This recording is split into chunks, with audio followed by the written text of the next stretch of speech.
Arms sales have been booming in Israel this last year. People want to be safe, and people figure out that being safe is connected to having a weapon. By the way, not just firearms, pepper sprays, bats, things like that that can protect you. Defense instructor Sharon Gat says business has doubled for him in the aftermath of May's riots and lynch mobs. Israelis simply don't trust the police to keep them safe. And we like to preserve life, but at the same time, we like to preserve community lives, you know? If someone's threatening you, then you have a right to defend yourself, and that's what I'm doing here today. It might seem odd. In a country where soldiers can usually be found on every street, why would civilians need to carry their own guns? But these scenes in May showed safety was nowhere to be found.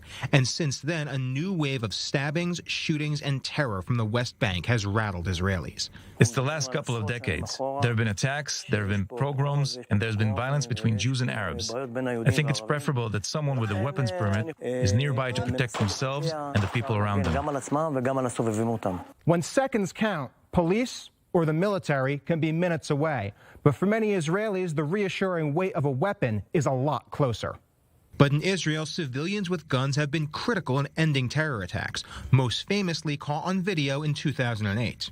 A trend that made the Interior Security Ministry loosen gun laws in 2018 so that anyone who served in a combat role could be fast-tracked to a gun permit.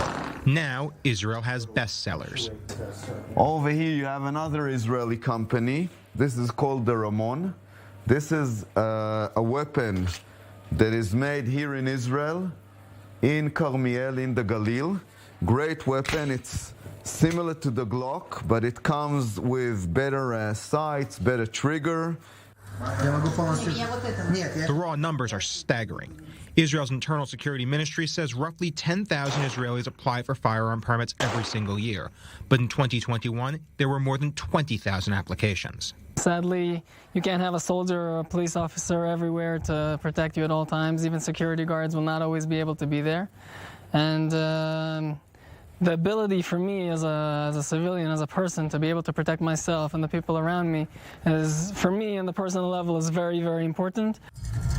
The surge comes at a time that Israelis are particularly concerned about a flood of illegal weapons flowing into Arab cities.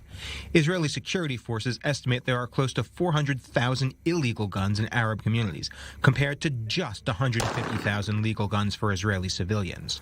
Those numbers have sent a clear message. Israelis are no longer willing to rely on the government to keep them safe.